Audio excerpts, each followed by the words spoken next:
Welcome. I'm Sebastian Mahfood, and you're listening to WCAT Radio, the on-air wing of En Route Books and Media, bringing you the dulcet sounds of Catholic wisdom.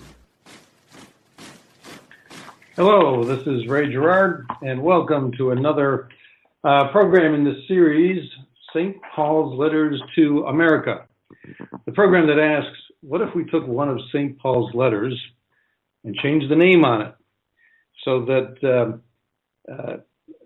it is thought of as a letter that was perhaps sent to America? And each program, we talk about two things people often say never to talk about: religion and politics. The objective is to explore how matters of faith fit in society and how to balance the interests of government and religious beliefs. Specifically, we look at an issue present in our lives and our society today and seek to look at it through the prism of St. Paul's writings. As we do, we always bear in mind a motto: love and kindness through the light of truth. Hopefully that is what we do here. And today we have with us my friend and spiritual brother, Jeff. He is going to be my sounding board of sorts. He's going to listen to my ramblings and say how they sound to him, taking your place, so to speak, if you were able to give us feedback yourselves. So Jeff, are you up to being the representative of the people? Yes, I accept full responsibility. Full responsibility, but not for what I might say. Today, we're going to talk about what everybody has been talking about this past week, the so-called controversy that occurred at the March for Life in Washington, D.C. a week ago that involved some high school kids from Covington Catholic High School in Park Hills, Kentucky. The story, if you're not familiar with it, is essentially this. March for Life occurred on Friday, January 18th, on the Mall in Washington, D.C. After it had concluded, a group of kids from this particular high school were waiting near the Lincoln Memorial for a bus to come and pick them up. What then followed was captured in part on a video that made its way onto the internet, a video that was about 3.5 minutes in duration. And essentially this video showed a Native American Indian, an elderly gentleman, and he has been referred to as an elder in his tribe, which carries with it, I guess, some authority and so on. At any rate, he was banging a drum, and I believe, if I remember when I viewed the video, he was chanting a bit. And he was standing in front of a boy. As it turned out, we later learned this boy was a junior from this high school in Kentucky. And he was standing there. And at certain points during this video, the boy had a smile on his face that many people thought looked like a smirk. The Indian later, Mr. Phillips, his name is Nathan Phillips, later made comments to the press in which he said that he had been walking in front of the memorial and that a group of boys blocked his path and that he was not allowed to leave and that he was fearful and that these boys looked like they were going to perhaps engage in some form of aggression. In any event, he felt threatened. And then he made further comments as well, but all along the lines of these boys were accosting him. They were taunting him. And this story then broke, and this particular video that I'm talking about, it went, as they say, viral.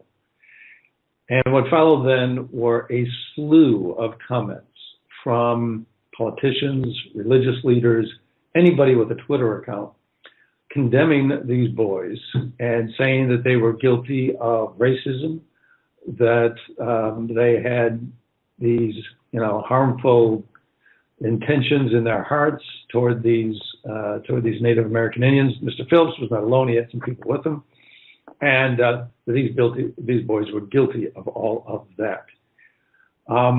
The next day, the following day, on Saturday, January 19th, the diocese in which this high school is located, in Covington, Kentucky, issued a statement. in which the bishop deeply apologized for the actions of the boys. He condemned their behavior. That was the word used, that it was their behavior was condemned. The diocese offered their deepest apologies for the actions of these boys. And by the way, this statement was also joined in by the high school in which these boys were students, their own high school, condemned their actions and said, the bishop and the high school said that they were going to look into the possibility of expelling these boys. News stories then picked it up that the high school and the diocese were considering expulsion, adding more fuel to the fire that obviously justified the attitude that these boys had acted improperly. Following that, several days after, I believe it was on Sunday, that these other videos then surfaced. There's a video over an hour in length, I think somewhere between an hour and a half in length, that surfaced. And what it showed, that for an hour prior to this little 3-minute episode, these boys had been accosted by some other protesters that were there that day, people that identified themselves as Black Israelites. And they hurled the worst kind of invectives at these boys that you might think of. Incest babies, that they were crackers and racists and bigots and white supremacists and you name it, and worse. We're not going to repeat a lot of what was said, but worse. And anyway, then after about an hour of enduring this, and at some point during this, the boys start chanting. They start singing. They start dancing. And the question is, well, why? What was later explained by the students and the adult chaperones that were with them is that while all of these harmful, inflammatory, accusatory remarks were being hurled at them, they decided, well, maybe if we just start singing our school song, we'll drown them out. If we can't hear them, we can't be agitated by them. It was an attempt to respond to a tense, not a potentially, but it was an attempt to respond to a tense situation. Was that the proper response? Could they have thought of maybe a better response? Well, could you have? How would you have reacted if you were there? In any event, you will see people on this video still dancing and so forth. And so that was taken as actions of derisive behavior and the like. In any event, that is what was going on. When at a certain point, Mr. Phillips, this Native American elder, approaches both groups. He walks behind both groups and then turns towards the group of high school boys. He wades into the crowd, walks right up to this student that was the person seen smiling or smirking, depending on your point of view, in the viral video, walks up to inches in front of this particular boy and bangs a drum essentially in his face and chants and so forth. The boy stands there. He had been standing there. He continues to stand there. He does nothing. He does not argue with the man. He does not verbally abuse the man. He does not cast any negative comments of any sort towards the man. He does not raise a finger. He does not make any threatening gestures. He certainly does not come into physical contact or strike the man or do any kind of aggressive behavior of that sort. He stands there. And at certain points, he does smile. He later explains that it was his attempt to convey to this Mr. Phillips, who he did not know, and did not know why he was there and why he was standing in front of him, banging a drum in his face. It was an attempt to convey to him this idea, I bear you no ill will. Was it the best thing he could have thought to do? Again, is it proper for us to sit back and say somehow this boy deserves blame? Because maybe in retrospect, when we have plenty of time, we can think of maybe something better to do. And right now, I don't know of something necessarily better to do. A smile is usually an indication of some feelings of goodwill towards somebody, nevertheless. If I may, I'm sitting here and I'm a listener of Richard Rohr and Rollhauser, and a lot of spiritual leaders, and there's been many other instances where there's been a person that has been attacked or criticized, where they imitated Jesus in sort of this way where they don't back down when they're being confronted. At the same time, they don't attack. A story which is much like this was with Mother Teresa, where she was walking with another a homeless little girl and went by a baker, and she went up to the baker and said, "Do you have any food for this little girl?" And the baker spit in her face. And her response is, "I see what you have for me, but what do you have for the child?" Right. And I've always listened to, you don't follow the crowd, because the crowds could kill Jesus. And you were telling me that's what Rollhauser said. Rollhauser was talking about that. Beware of crowds. It builds up. But this is a person, and I believe as Father Barron pointed out, that sometimes, when it says turn the other cheek, it doesn't mean that you back down and don't face your aggressor. At the same time, you don't attack. It's a sort of mirroring, and I'm not well at explaining that, but I kind of look at it, as how can we make so many judgment calls on what this young man, teenager, is thinking? He has a peaceful demonstration. Nelson Mandela was holding a service, and some guards with machine gun came in and walked through the crowd, and Nelson's comment was, "Welcome to the other side," and welcome to the men with the machine guns. So it's sort of a, you're greeting each other with love and try to respect. Yeah, exactly. We could maybe go on a little bit further, but let me just try to move on with the story a little bit. The next day, and here's an interesting little side note to this particular story. The next day, Mr. Phillips, another video emerges of events that happened the next day. And in this other video is shot outside the National Basilica, the Shrine of the Immaculate Conception in Washington, D.C. And in this other video, you can see Mr. Phillips again there, and he is leading a crowd that has been estimated somewhere between 50 to 70 people, and they're standing across the street from the Basilica.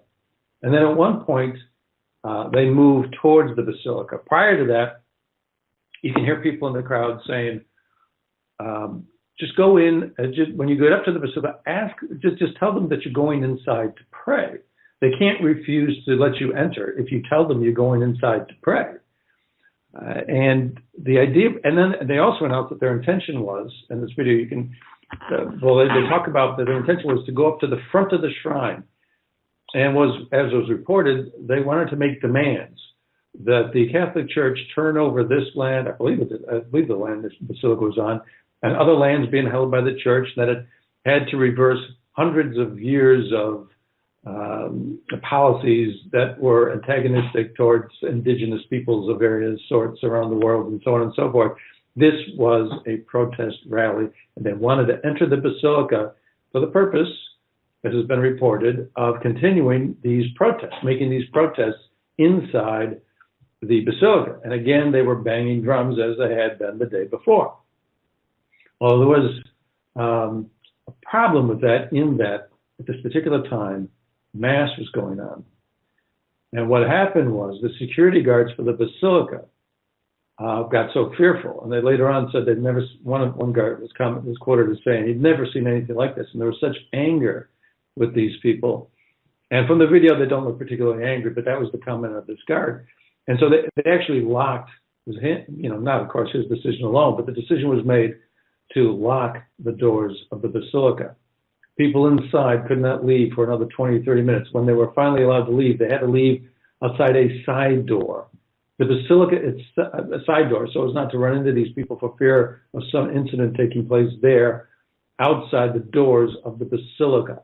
A place meant for worship, a place meant for honoring Christ, could have been the scene of some potentially violent incident. This was on the fear of the people. The police were called and responded to an incident. Police records show they responded to this, and then police succeeded in dispersing the Indians. At least that's what was reported from the video I saw. It looked like the Indians decided to leave it. I don't know to what extent the police had involvement or not, but after a time, the Indians did disperse. But this all happened out at the Basilica, and it was the same elder that was involved. Why? Why was this taking place? But it adds some color, perhaps. You be the judge. I'm not capable of necessarily uttering any judgment, but it does add color to perhaps the motivations of Mr. Phillips and what he was doing the day before. Was he intending to make a protest? I'll raise the question. Was he intending on making a protest with these kids? In any event, we've been going on and on and on and have not gotten to our letter from St. Paul. That will be the focus for our discussion today. And this comes from, it was issued to the Galatians when he originally wrote it, but it could just as easily be sent or resent, if he could, to us today. And he says, "But if you go on biting and devouring one another, beware that you are not consumed by one another. I say then, live by the Spirit, and you will certainly not gratify the desires of the flesh. For the flesh has desires against the Spirit, and the Spirit against the flesh. These are opposed to each other, so that you may not do what you want. But if you are guided by the Spirit, you are not under the law.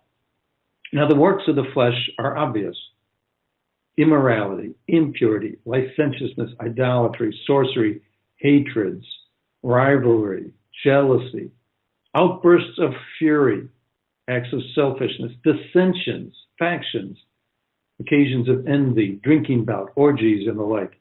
I warn you, as I warned you before, that those who do such things will not inherit the kingdom of God. In contrast, the fruit of the Spirit is love, joy, peace, patience, kindness, generosity, faithfulness, gentleness, self-control." What can we take from this writing of St. Paul?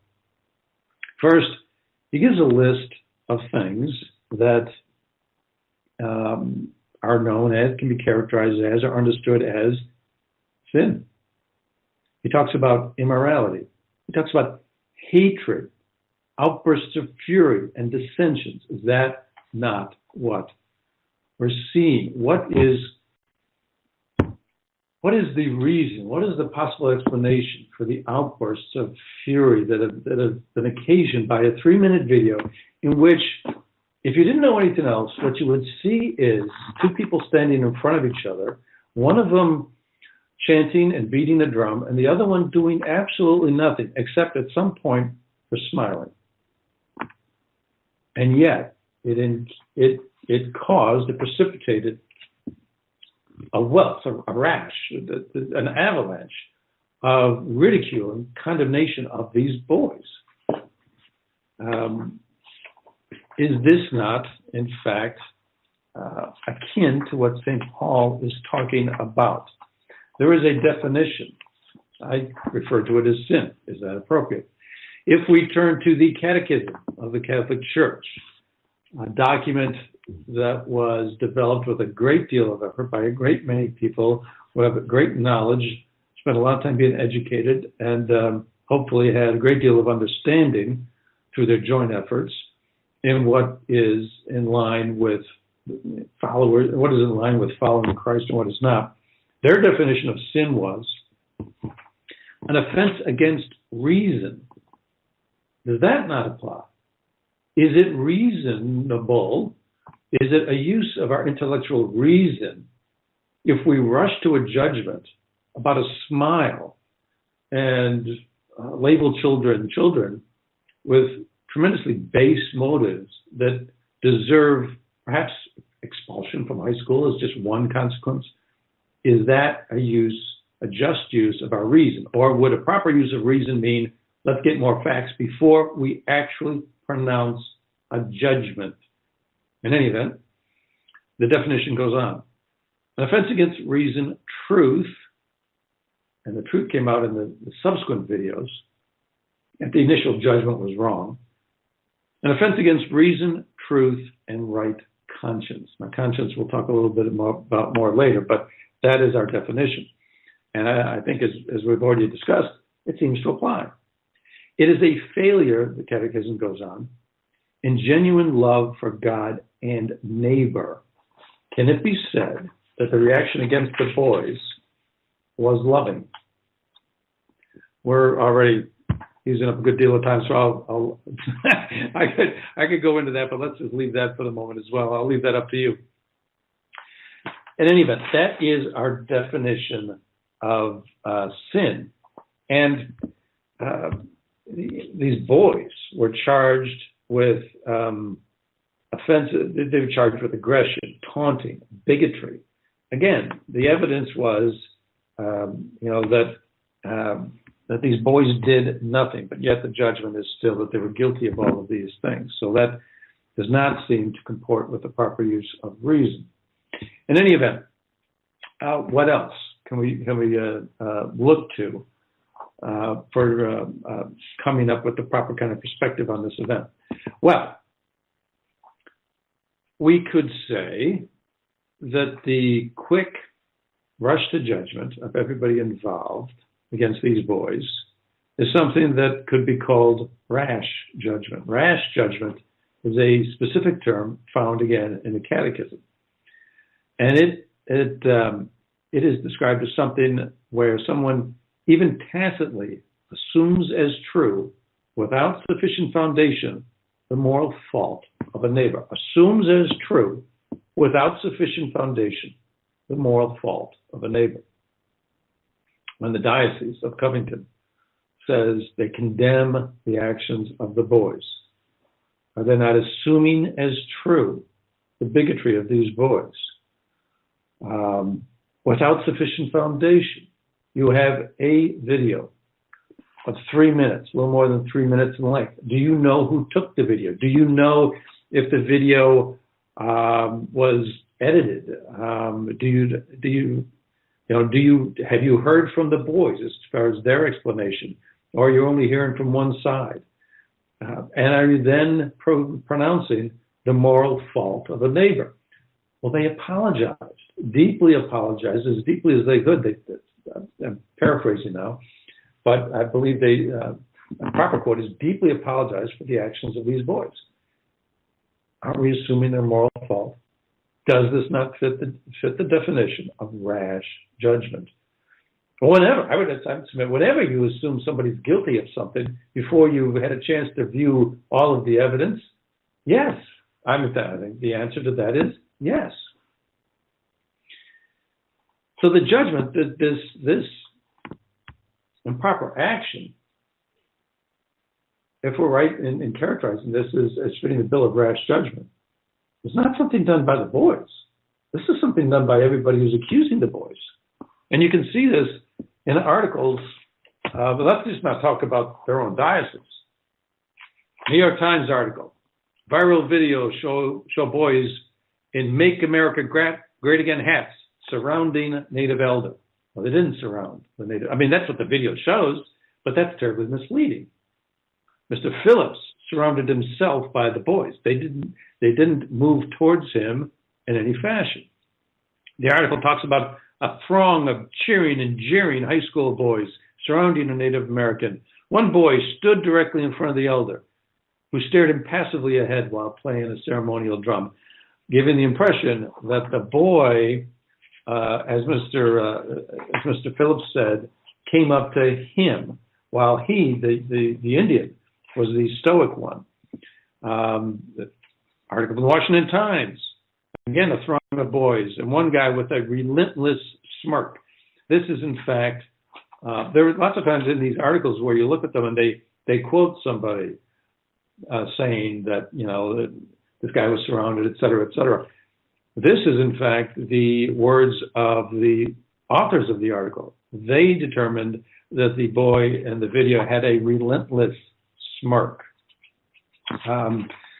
And so on and so forth. There's an article in the Detroit Free Press which quotes Mr. Phillips at length. Mr. Phillips the Indian elder says, they were in the process of attacking these four black individuals, Phillips said. Well, they weren't. There's a video for an hour, and showing the boys made no movement of any sort that could be characterized as attacking. They didn't make any movement at all, towards the four black individuals who called themselves black Israelites. So Phillips says, so I put myself in between a rock and a hard place, he said. Again, there was no signs of aggression towards the four black Israelites. Phillips then said, there was a moment when I realized I've put myself between beast and prey. These young men were beastly, and these old black individuals were their prey. And I stood in between them, and so they needed their pounds of flesh, and they were looking at me for that. He also says, the students had a mob mentality that was scary. It was ugly what these kids were involved in. It was racism. It was hatred. It was scary. And it goes on. And these are all quotes in an article in the Detroit Free Press. And then on NPR, there's an article that says, video of Kentucky students mocking, the judgment is made that they were mocking the Native American. And we could go on, and I could quote to you from that article, and there are more, and you could quote from them, but there's really no need. All right, rash judgment. Is there anything else? We can look to the teachings of the church to see whether or not it applies here. Well, again, in the Catechism, there's a definition of something called calumny, and it is when somebody, by remarks contrary to truth, harms the reputation of others and gives occasion for false judgments. Remarks contrary to the truth harms the reputation of others, gives occasions for false judgment. Many of these articles reported that these boys surrounded this Native American elder. You can see from the video, the later video, that was not true. At one point, he was surrounded by these boys, but they didn't create that. He did. Did it harm the reputation of others? Oh, these boys, their reputation has been harmed, possibly for the rest of their lives. Does it give occasion for false judgment? Do these remarks do that? Oh, the judgments on these boys have been heavy, and by many, many people. Calumny seems to apply. And again, this is something that applies not to the actions of the boys. There's also a definition in the Catechism of what is a lie. A lie consists in speaking a falsehood with the intention of deceiving. We gave a number of quotes by Mr. Phillips. He said the boys were in the process of attacking the black people who he described as elders. They were not elderly. They were men. They were grown men and these boys were just that. They were boys. There were many more boys than the black Israelites. But attacking the black people, there is no evidence at all anywhere in these videos of that. The boys, in fact, just stoically stood there and endured this, except for trying to chant their school song. Mr. Phillips says that he was surrounded by them and they refused to let him leave. When you look at the video, the longer video, that is simply not true. It's a lie, according to the definition, if you think it was done with the intention to deceive. You can be the judge of that. But in any event, again, this is something that would apply not to the boys, but to others. And then lastly, there's an item, and I mentioned this one because it's mentioned in St. Paul's letter, hatred. And hatred is something that is also described by the Catechism. And the reason why I bring up hatred is, as I was originally thinking about this program and how to discuss this properly, the question that kept going through my mind was, why? Why such, not just an immediate reaction to ostensibly, if you didn't know anything else, what appears ostensibly to be a not so big of a deal kind of a thing. You've got two people standing in front of each other, I mean, there are lots of stories. Two people standing in front of each other. One of them is banging a drum, and the other one's standing there and occasionally smiling or smirking, depending on your point of view. Basically, that's not such a big deal. Why is it? Can you find a video of somebody attacking, punching, hitting, stabbing another person? Oh, there are lots of places in the world today where you can find incidents of exactly that sort. Is it a video where somebody is yelling at the other person, where they're calling them every kind of name that you can imagine? No, except for if you look at the longer video where the black Israelites are shouting things against the high school boys. So what these boys did standing there, the worst thing you can say is they were smirking, and that revealed their true intentions. Can you properly even say that? So, like I said, for the most part, it's a video which, unless you're willing to go to certain lengths, shows something that is no big deal. In any event, why such a dramatic response? And we'll give you examples. We haven't talked so much yet about the dramatic response, but we'll get to that. In any event, it just seemed like there's a rage, there's a deeper animosity that is fueling the response, and so it just seemed to me that perhaps it's indicative of hatred. And hatred of a neighbor, according to the Catechism, is a sin where one deliberately wishes him evil. And there are many occasions in social media, which we will mention, of people who deliberately wished harm. In response to this incident, they deliberately wished harm to these kids. There's a DJ out in California. He's originally from Detroit. Not necessary to give his name, but he, in responding to the viral video, issued a tweet where he said, this is on January 19th, so the day after, again, all part of the viral response. He said, lock the kids in the school and burn that bleep. He didn't say bleep, I'm going to say bleep. And burn that bleep to the ground. Lock the kids inside the school building and burn it to the ground. There's a movie, The Patriot, Mel Gibson's movie called The Patriot, about the Revolutionary War. And there's a scene in that movie where a bunch of supposed rebel sympathizers, old men, women, children, are locked in a church, and the British burn it.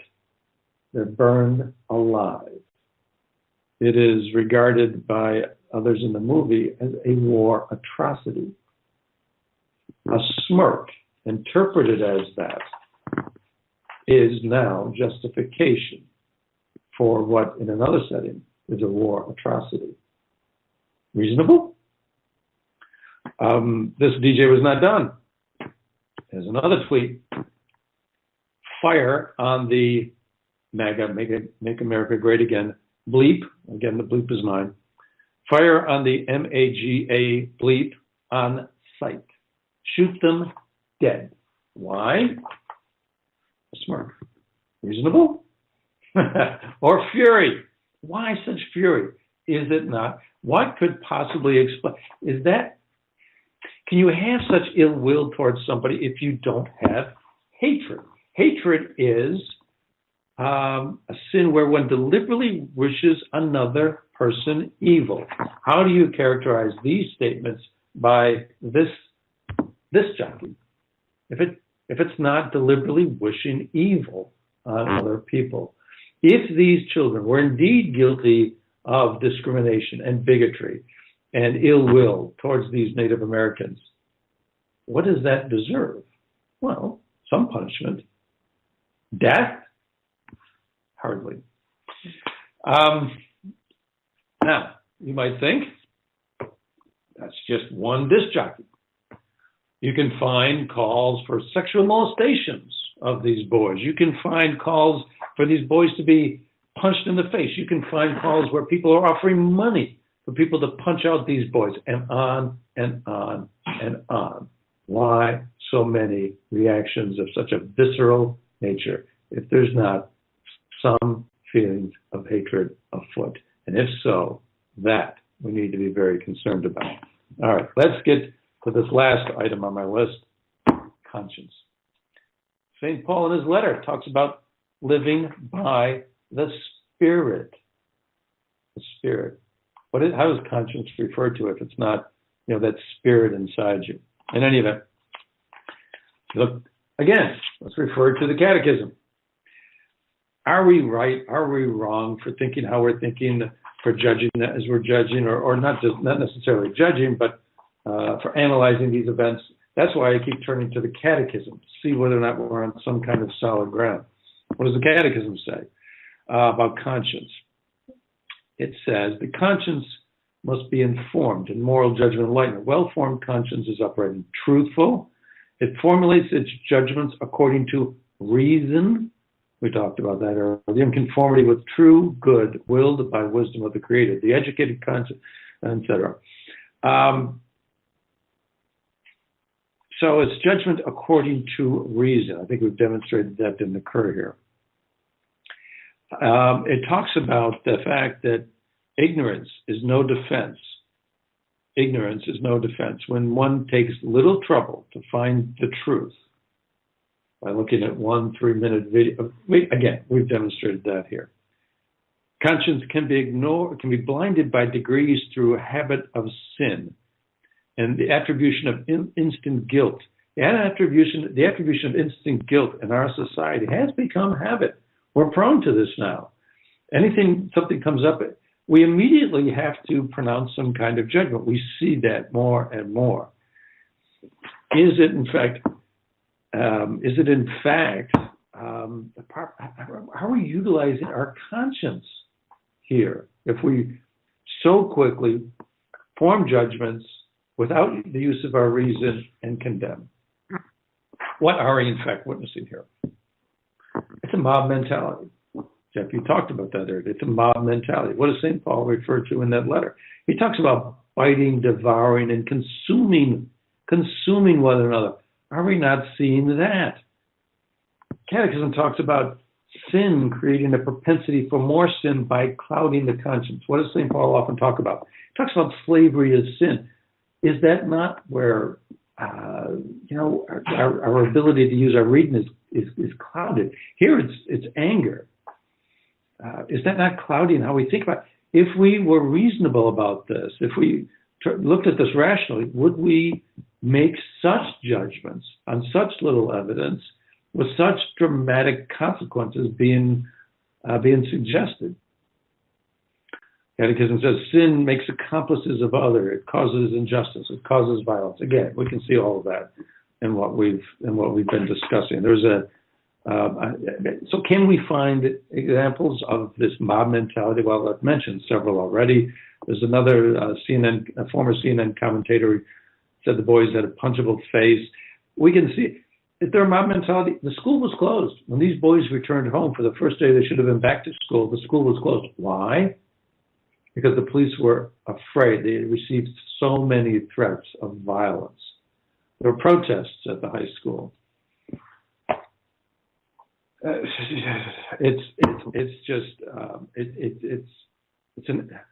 just a flood of all of this harmful kind of attitudes against these boys. And why? In any event, now here's perhaps the most troubling part of all. We mentioned that the diocese originally came out with a statement condemning the boys and apologizing for their behavior. The bishop has then issued a second statement in which he said that there would be an independent investigation by a third party and that they would reserve judgment. So we moved from a condemning judgment to a reserved judgment, a neutral position. Then the bishop then issued a third statement on the matter later in the week, and he apologized. He apologized to everybody that was offended by what he had said initially, that he felt compelled by forces of people all around him to say something, and so he apologized. So that was movement in response to these other videos, which showed the other side of the story, which was, of course, good. There's another bishop from another city in Kentucky, a major city in Kentucky. I'm not going to mention his name or the city, although it's public knowledge at this point. But in any event, he issued a statement after these longer other side of the question videos came out. After those other videos came out, issued a statement, again, critical of the boys. You can make a strong case that these boys were in fact Christ-like. This last statement by this bishop, I referred to it as troubling. And why? Because it raises such questions for me. Why, after these other videos, when the case appears very presentable, that these boys were not the victimizers, but they were the victims, that they responded with Christ-like meekness, why then would a bishop, one of the leaders of the church, when somebody with pastoral responsibility for so many people, issue a statement, still fueling feelings of negativity towards these boys? The question that occurs to me is, well, what of love? What of the harm done to others? What of the potential harm that could be caused to these boys? More harm that could be caused to these boys by still criticizing them. We can react immediately because of a great concern for the offense of feelings, of the harm, of the offense to feelings of people who are discriminated. We can react immediately because of our great concern for that.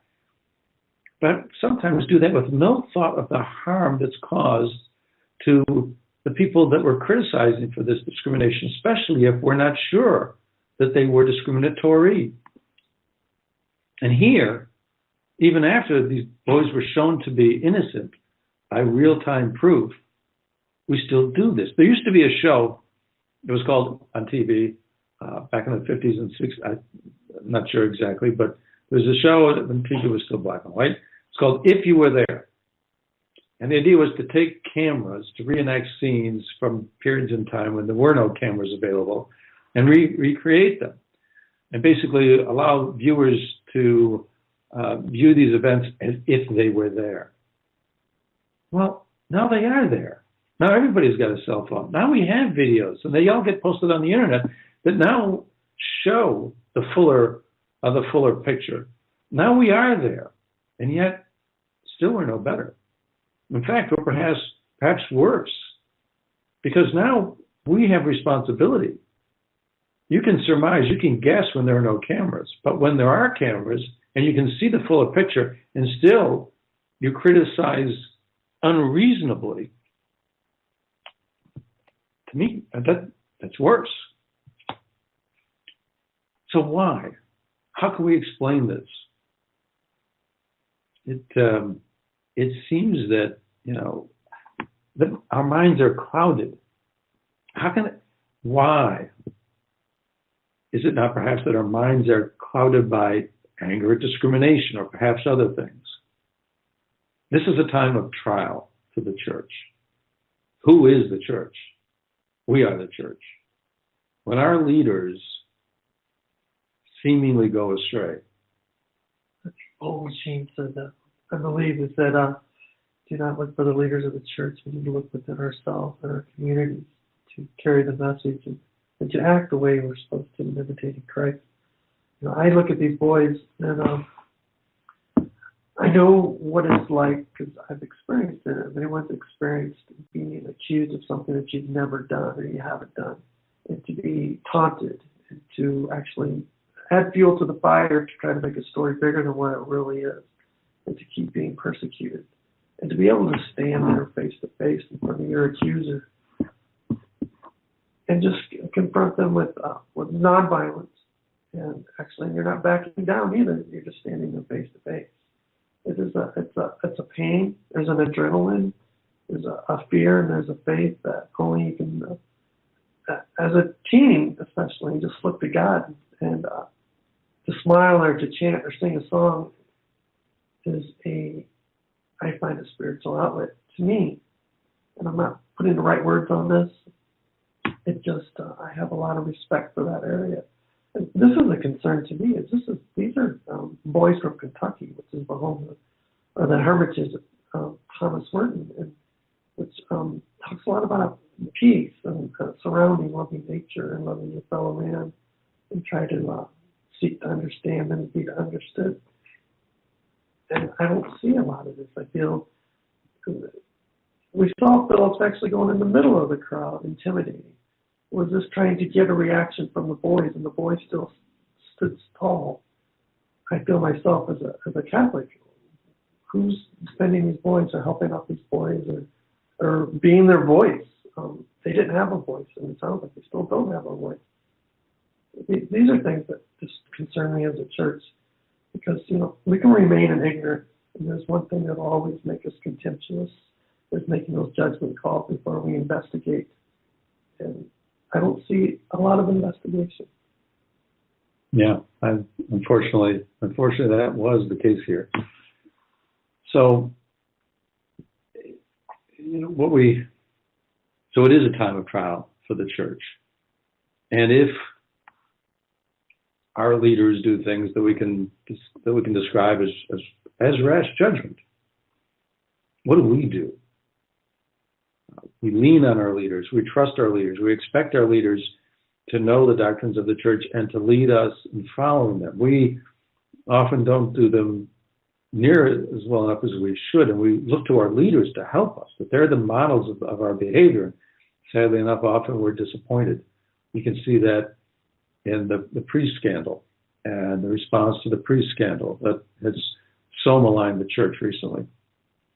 So what do we do when our leaders aren't up to leading us the way they should? Well, we have to lead ourselves. As Jeff said, that's what Bishop Sheen recommended. We have to lead ourselves. How? To me, the answer is simple. With eyes fixed on Christ. We have leaders in the church, yes. We have one main leader who's the head of the body of Christ, the head of this church, and that's Christ. So if we focus our eyes on him and ask ourselves, what do we know? Simply, we can say, from the law written in our hearts. I mean, that's what St. Paul talks about, that there's a new law. They had a law in the Old Testament, a law of various rituals and commandments and so forth. We have a new law. And where do we find that? That's written in our hearts. Why? Because the Spirit, we welcome the Spirit, and the Spirit enters into us. We know we're followers of Christ because we listen to the Spirit. There's a law in our hearts. If we listen to that law, what can we say is true? What can we say we know to be true? I would submit one thing we can say is that he loves all. He loves Mr. Phillips. He loves everyone protesting outside the Basilica in Washington, D.C. And he loves the people inside the Basilica, too. He loves these boys from Covington, Kentucky, too. He loves all of us. These boys tried to follow his way, not theirs, not ours, his. They kept silent, like Christ before Pilate. And then they were led to the slaughter, like Christ. Their slaughter being in social media. Is this overly dramatic? Well, Christ says that to the law, according to the law, you shall not kill. But I say, if you have anger in your heart, you're guilty as well. Is that not true here? Lock them in the school and burn it? Fire on sight? Is that not true? Do we not have anger in our hearts? Are we then not? Is this so? No, this is not overly dramatic. So why don't we show enough love for these kids? We can show love. It is so easy. We can say discrimination is wrong. We can condemn discrimination. We can say people who are members of minorities need to be respected and loved. And we can also say that boys from a high school need to be loved. Supposing they did something wrong, could it not be characterized as actions of kids? And we wish better from them, so ask them to redeem themselves, mend their ways. Why isn't that not loving? Why should we say perpetrate violence on them? But again, these kids gave every indication that they did nothing wrong. So why can't we be loving to kids that look to be following Christ's way?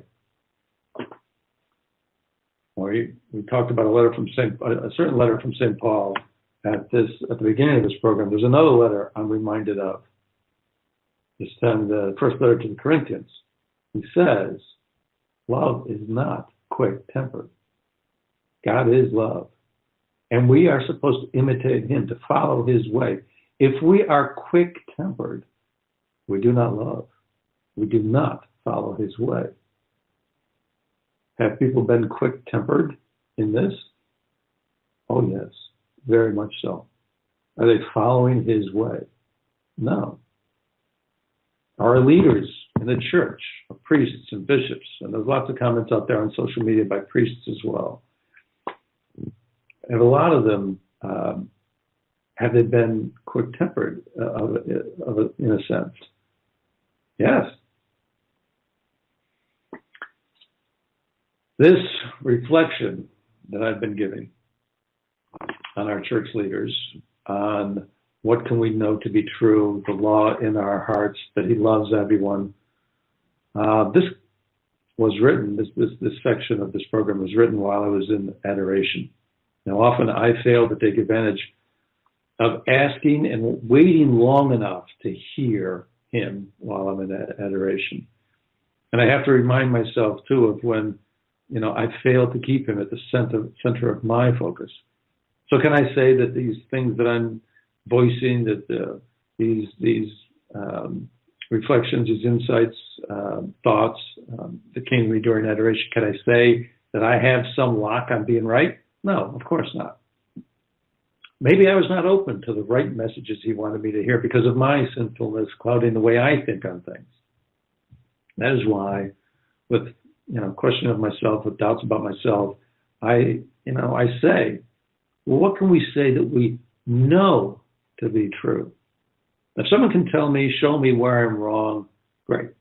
If not, we do have an answer. We have an answer that it is better to love everyone. And if we love everyone, even the boys from Kentucky, we have to be cognizant of the potential harm being done to those boys.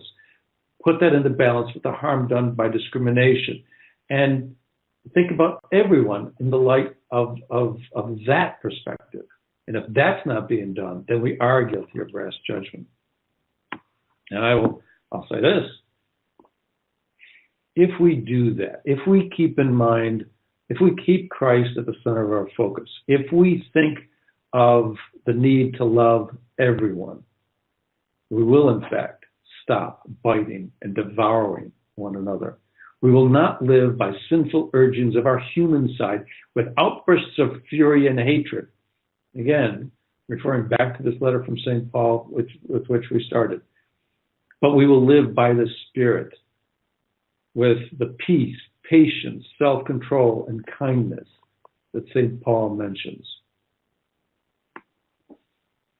And this letter that we started this program with, that talks about those things, is something I submit we should read and reread and be guided by here in America. I think that letter shows us very kindly, very, very, very easily, that we have two sides to us. And we can be led by the one and led by the other. If we're led by one, we'll have outbursts of fury. We'll suggest to other people actions of violence as perhaps being justified. But if we're guided by the Spirit, we'll have feelings of self-control and peace and kindness towards everyone. That is a message I submit we need. As it's so clearly shown by this incident in Washington, D.C., that is a message we clearly need to hear. This has been Ray Gerard For myself, my friend and spiritual brother Jeff, thank you for listening. I hope that you'll listen again when we once more talk about a letter from St. Paul to America. Thank you, and God bless.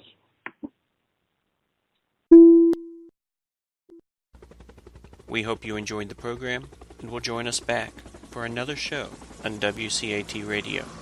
This is Sebastian Mahfood. Good day.